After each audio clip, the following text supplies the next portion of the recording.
Empezamos la información meteorológica con un aviso de última hora para los peregrinos que van hacia Roma y Santiago de Compostela.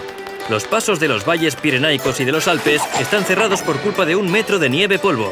Conviene refugiarse en la red de hosterías e iglesias del camino.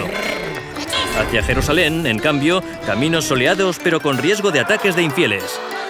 A principios del siglo XI y desde el norte de Italia, llega el anticiclón de los Comanchini que se extiende por el continente, aportando sus técnicas para levantar bóvedas y decorar fachadas.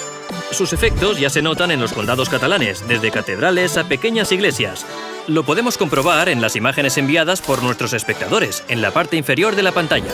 En paralelo, la borrasca normanda expande su arte románico hacia Inglaterra y Sicilia.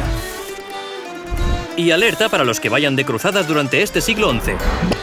En Tierra Santa se prevén chubascos fuertes y granizadas. Si no conseguís reconquistar el territorio, podréis aprovechar para crear nuevas ciudades y aprender de la cultura de Oriente.